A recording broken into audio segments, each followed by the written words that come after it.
Hello guys, Assalamualaikum, welcome back again. Razina's activities. ഇന്നത്തെ video എന്താണെന്ന് വെച്ചാൽ ഒരു വ്യത്യസ്തമായിട്ടുള്ള വീഡിയോ ആണ്. അപ്പൊ നിങ്ങൾ വിചാരിക്കുന്നുണ്ടാവും എന്തായിരിക്കും വ്യത്യസ്തമായിട്ടുള്ള വീഡിയോ? അതായത് നമ്മൾ LKG തൊട്ടേ ഇംഗ്ലീഷ് പഠിച്ചുകൊണ്ടിരിക്കുകയാണ്.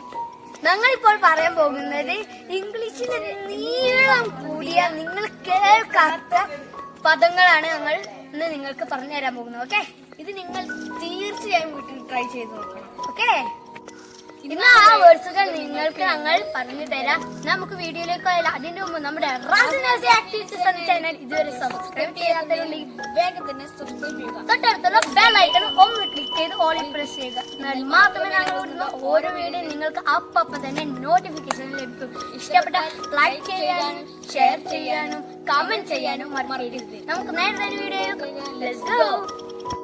ഞാൻ ആദ്യമായിട്ട് പറയാൻ പോകുന്നത് 29 ലെറ്റേഴ്സ് അടങ്ങിയിട്ടുള്ള ഒരു പദമാണ് ഫ്ലക്സിനോക്സിനിഹിലിബിളിഫിക്കേഷൻ.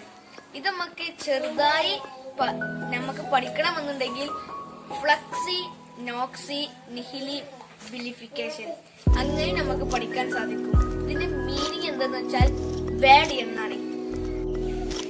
അടുത്തതായി ഞാൻ പറയാൻ പോകുന്ന പദം എന്താന്ന് വെച്ചാൽ ഇംഗ്ലീഷിൽ 45 ലെക്ചേഴ്സ് ഉള്ള ഒരു പദമാണ്.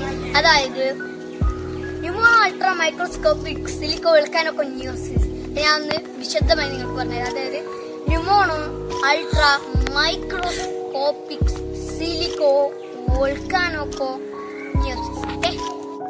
ഇനിയാണ് ഈ പദത്തിന്റെ അർത്ഥം പറഞ്ഞുതരാം. അതായത് ശ്വാസകോശത്തെ അനുബന്ധിച്ചുള്ള ഒരു രോഗം, അതാണ് ഈ പദത്തിന്റെ. ഓക്കെ, നെക്സ്റ്റ് പദം 30 ലെറ്റേഴ്സ് ഉള്ള ഒരു പദമാണ് ഞാൻ പറയുന്നത്. സ്യൂഡോ ഹൈപ്പോപാരാതൈറോയിഡിസം. ഇതിന്റെ മീനിങ് എന്തെന്ന് വെച്ചാൽ പാരമ്പര്യമായി ഉണ്ടാകുന്ന രോഗം.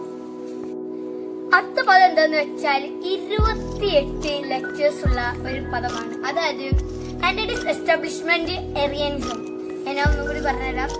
ആന്റഡീസ് എസ്റ്റാബ്ലിഷ്മെന്റ് ഏറിയനിസം. ഇതിന്റെ മീനിങ് എന്താന്ന് വെച്ചാൽ വാദങ്ങളെ എതിർക്കാൻ ഉപയോഗിക്കുന്ന ഒരു പദം. ഇനി അടുത്തതായി പറയാൻ പോകുന്നത് 34 ലെറ്റേഴ്സ് ഉള്ള ഒരു വേർഡാണ്. അതായത് സൂപ്പർ കാലിഫ്രാഗിലിസ്റ്റിക്സ്. വിശദമായാണ് നിങ്ങൾക്ക് ഒന്നുകൂടി പറഞ്ഞുതരാം. അതായത് സൂപ്പർ കാലിഫ്രാഗിലിസ്റ്റിക്സ്.